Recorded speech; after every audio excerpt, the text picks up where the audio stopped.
झारखंड विधानसभा के होने वाले चुनाव में इस बार खेल कुछ अलग है। सारे राजनीतिक दल अभी अपने उम्मीदवारों की सूची तैयार कर रहे हैं।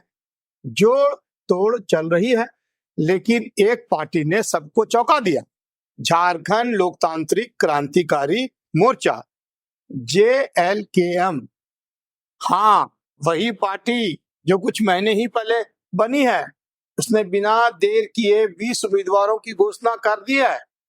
इसे कहते हैं राजनीति में बाजी पलटने की तैयारी। लेकिन इस मोर्चे के साथ उठ रहे हैं सवाल।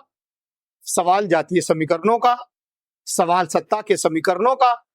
20 उम्मीदवारों का ऐलान कर JLKM ने उन सीटों पर अपने दांव खेले हैं जहां बड़े बड़े दल अपनी मजबूत पकड़ मानते थे। जयराम महतो की अगुवाई में यह मोर्चा क्या सच में एक क्रांतिकारी बदलाव ला पाएगा, या फिर पार्टी के भीतर उठते विरोधी स्वरों में ही ये नई पार्टी दम तोड़ देगी? आज हम आपको बताएंगे झारखंड चुनाव में उठते हुए सवाल और संभावित समीकरणों के बारे में। तो क्या आप तैयार हैं इस सियासी समीकरण के लिए? तो आइए शुरू करते हैं चर्चा। हमारे साथ जुड़े रहिए, इस वीडियो को अंत तक देखना बिल्कुल ना भूलें। नमस्कार, मैं परवेज आलम और आप देख रहे हैं the news post for you. और हाँ, the news post for you को लाइक सब्सक्राइब जरूर कर लें, साथ ही बेल आइकॉन दबाना ना भूलें, ताकि झारखंड चुनाव की हर छोटी बड़ी खबर आप तक सबसे पहले पहुंचे। हरियाणा और जम्मू कश्मीर का चुनाव खत्म होते ही देश की नजर झारखंड में होने वाले चुनाव पर टिक गई है। सभी दल अपने उम्मीदवारों के नाम को अंतिम रूप देने में जुटे हैं। साथ ही गठबंधन को लेकर चल रही बातों में भी तेजी आ गई है। समझा जा रहा था कि दुर्गा पूजा के बाद राजनीतिक दल और गठबंधन अपनी सीटों और उम्मीदवारों का ऐलान कर देंगे, पर पूजा से पहले ही टाइगर जयराम महतो की अगुवाई वाली इस पार्टी ने अपने 20 उम्मीदवारों का ऐलान कर झारखंड की राजनीति को हिलाकर रख दिया है। जातीय समीकरण हो या धर्म जाति का प्रतिनिधित्व, जयराम महतो ने हर पहलू को ध्यान में रखा है। लेकिन क्या सिर्फ समीकरणों से चुनाव जीते जा सकते हैं? उनके खुद की पार्टी के भीतर भी विरोध की आवाजें उठने लगी। JLKM के कुछ पुराने साथी जयराम महतो के फैसलों से नाखुश हैं। संजय मेहता तो काफी पहले ही अलग हो चुके थे, जो उनके काफी करीब रहे हैं। अब उनका अलग राह है, अलग संगठन है। क्या पार्टी के भीतर बढ़ रहे असंतोष से जयराम महतो को नुकसान हो सकता है? और ये भी सवाल कि क्या ये नए उम्मीदवार बाकी क्षेत्रीय और राष्ट्रीय पार्टियों के लिए एक बड़ी चुनौती बन सकते हैं? आज हम यही चर्चा करेंगे दोस्तों कि झारखंड की राजनीति में इन नए समीकरणों का क्या मतलब है।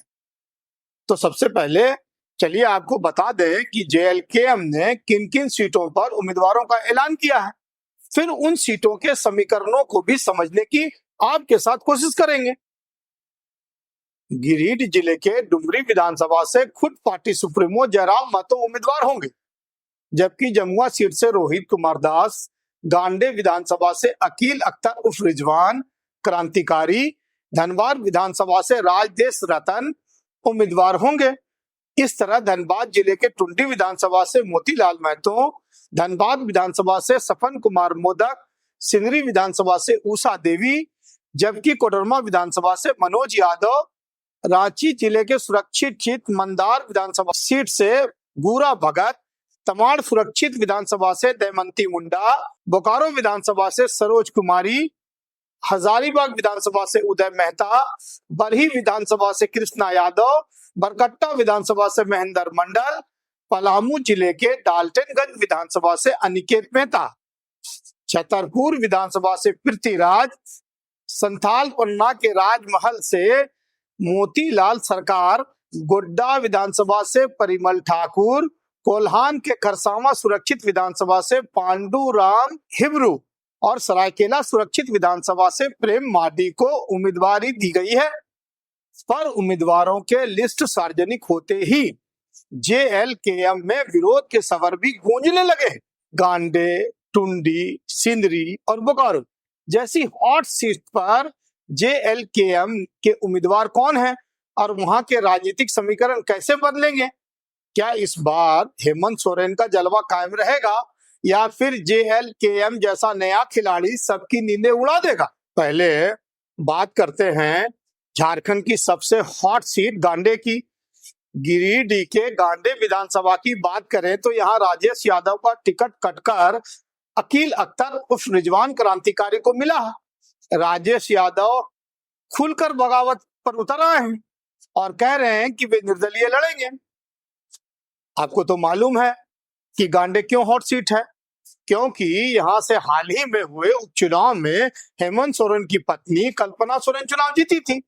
कल्पना सोरेन के लिए बजाफ्ता गांडे से चुने गए विधायक डॉक्टर सरफराज अहमद से त्याग पत्र लेकर जेएमएम ने यह सीट खाली करवाई थी ताकि कल्पना को यहां से चुनाव लड़ाकर विधानसभा भेजा जा सके। और कल्पना ने यहां से चुनाव लड़ा और अच्छी लड़ाई लड़ी और लगभग 15,000 वोटों से उपचुनाव जीत भी लिया। इस बार भी कल्पना ही जेएमएम से उम्मीदवार होगी, इसमें कोई शक की गुंजाइश नहीं है, क्योंकि कल्पना राज्य के किसी सुरक्षित सीट से उम्मीदवार नहीं हो सकती, क्योंकि वह उड़ीसा के जिस जाति से आती हैं वह झारखंड में SC/ST की सूची में शामिल नहीं है।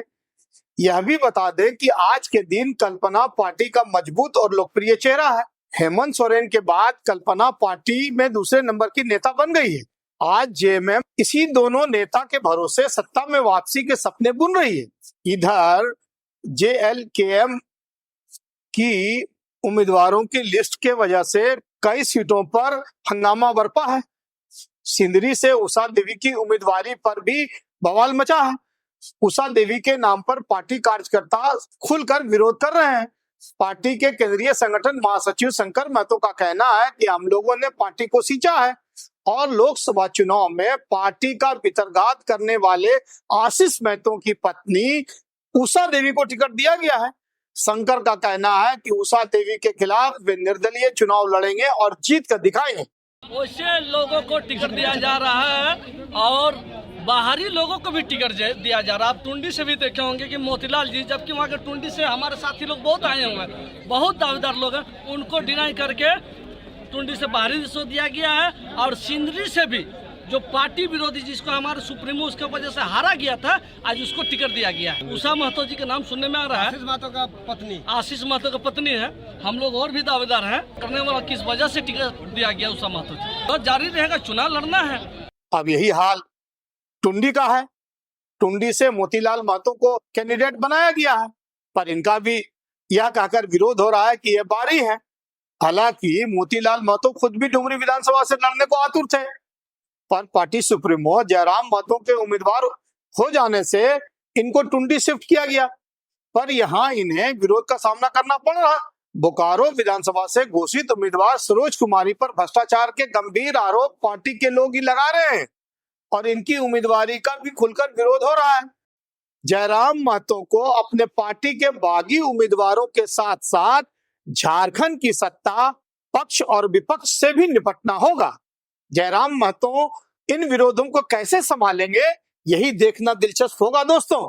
जेएलकेएम का यह मास्टर स्ट्रोक सिर्फ गठबंधन या समीकरण को प्रभावित नहीं कर रहा, यह झारखंड के हर मतदाता को सोचने पर मजबूर कर रहा है कि क्या इस चुनाव में यह नया मोर्चा सच में कोई नई उम्मीद लेकर आया है।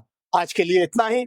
अपने होस्ट परवेज आलम को दीजिए इजाजत। आपको यह विश्लेषण कैसा लगा अपने कमेंट में जरूर बताएं, ताकि हम और भी बेहतर कंटेंट लेकर आ सकें। नमस्कार, जोहार। आप सबों को दुर्गा पूजा, दशहरा की हार्दिक बधाई, शुभकामनाएं।